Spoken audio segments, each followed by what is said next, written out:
Let me tell you something that still makes me shake my head when I think about it. A story that if I hadn't lived through it myself, I'd probably call it over the top. Imagine the coldest day you can remember in Minnesota. Wind howling like it wants to peel the paint off your house snow. Coming down so hard you can't see the mailbox at the end of your own driveway.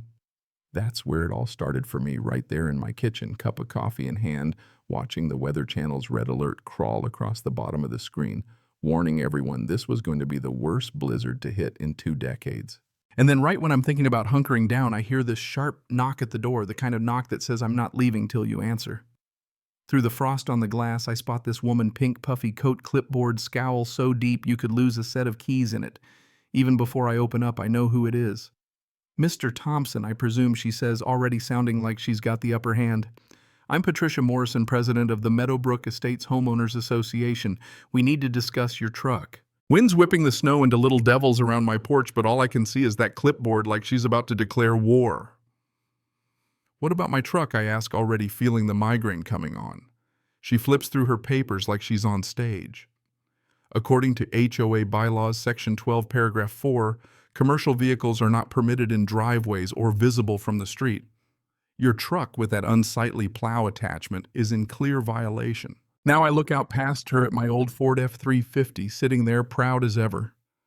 That plow gleaming, just tuned up, ready to work like it's done every winter for 3 years, helping clear the neighborhood roads when the city can't keep up. That's not a commercial vehicle, I say. That's my personal truck.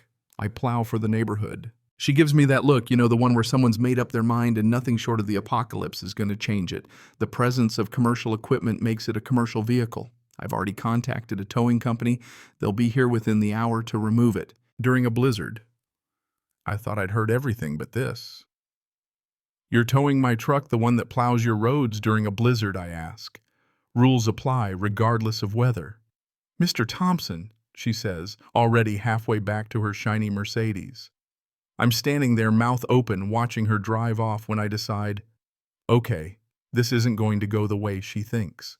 First call I make is to my neighbor Derek. He's been around the block here longer than just about anyone and served on the HOA board before Patricia rolled in 2 years back. You hear Patricia's trying to tow my truck, I ask. Derek just sighs. Turns out Patricia's been going after everyone lately. Last month she fined the Johnsons for having trash cans visible from the street on a non-collection day. And those cans behind their fence. She actually stood on a ladder to spot them. Let me call Michael on the board, Derek says. In the meantime, document everything, take pictures, keep any emails. So that's what I do, snapshots of my truck from every angle, dig out my copy of the bylaws. Turns out it's about as clear as mud. But one thing jumps out, personal vehicles with occasional commercial attachments are specifically exempted. My truck's registered, never used for business. Case closed, right? Nope. Around noon, the snow's falling so thick you can barely see, and a flatbed tow truck rolls up. The driver's a big guy, looks at my truck, looks at the sky, then back at my truck. You Clay Thompson, he asks. Yeah. HOA wants this towed. Lady was pretty insistent. Offered to double my usual fee. He sees the plow whistles. Boss V plow, huh? 9 foot? He grins. You do commercial? Nope, just clearing the neighborhood so folks can get to work. Ambulances can get through. He circles the truck, checking it over.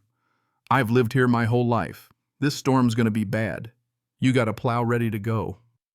Residential plates, I'm not seeing a violation. He pulls out his phone, snaps some pics, then says, I'll document that I came assess the vehicle and there's no grounds for a tow. He hands me his mom's address 3 blocks away, says if I can clear her driveway after the storm, he'd be grateful. Climbs back in his truck and leaves. Not 2 minutes later, Patricia comes skidding up in her Mercedes, nearly fishtails into my mailbox. Where's he going, she snaps.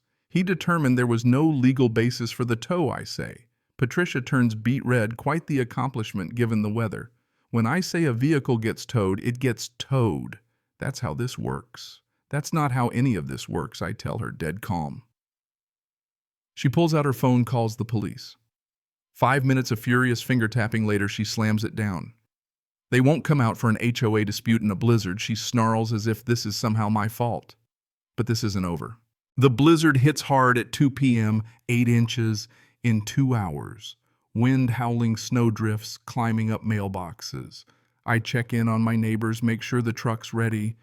Derek calls around 3, says the board held an emergency meeting and suspended Patricia's authority to tow vehicles without approval. Only dissenting vote Patricia herself. By 6, snow's stopped, but the drifts are 3 feet high. I load up my thermosfire up the truck and start plowing entrances first, then every street, every driveway. Folks come out waving, leaving cookies in their mailboxes. Midnight rolls around and I find myself clearing a buried driveway on Burwood Lane. Turns out it's the tow truck driver's mom. She waves from the porch. "You, Clay, my son, told me you'd be by. You're a good man." I get home around 3 in the morning, every bone in my body aching. There's a citation on my windshield, $500 for maintaining a commercial vehicle. Dated the day before, slipped under my wiper while I was out saving the neighborhood.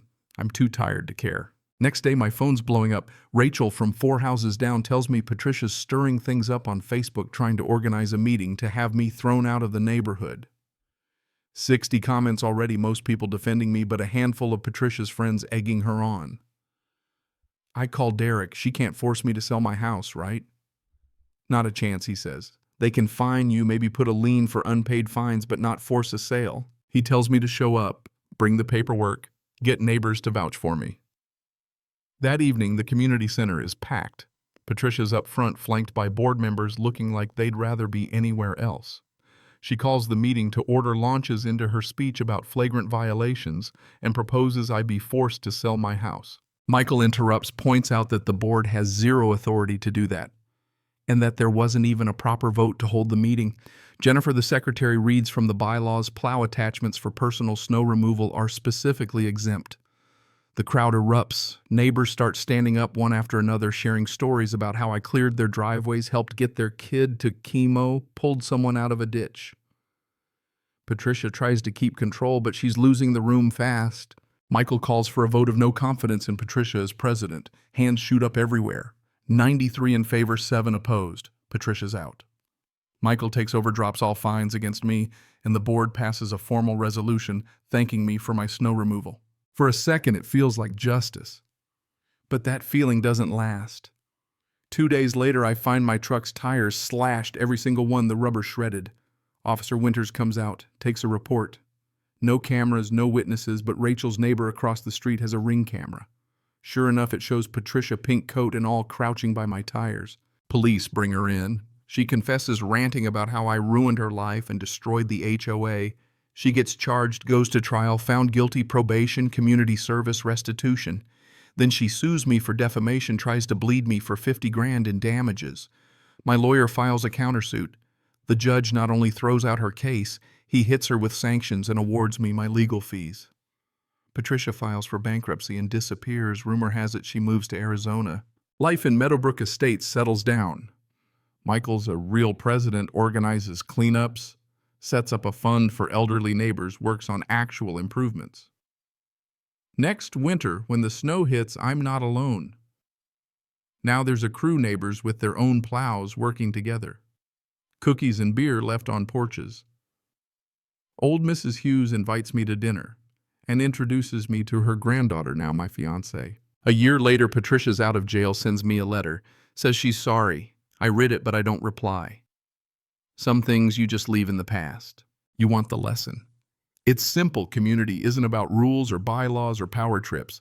It's about helping each other out when it matters. Standing up for what's right, even when it's a pain in the neck. Sometimes the loudest voice isn't the wisest, and sometimes a neighborhood comes together only when someone tries to tear it apart. So here's my question for you. What would you have done? Ever dealt with someone in power who just couldn't stand being told no?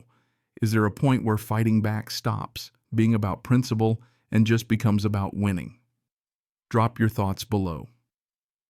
I'd love to hear your stories, your battles with HOA drama or neighborhood nonsense, or just your take on where to draw the line between rules and community. And hey, next time you see someone clearing snow at 3 in the morning, maybe bring them a coffee. You never know, that little bit of neighborly kindness might just change everything.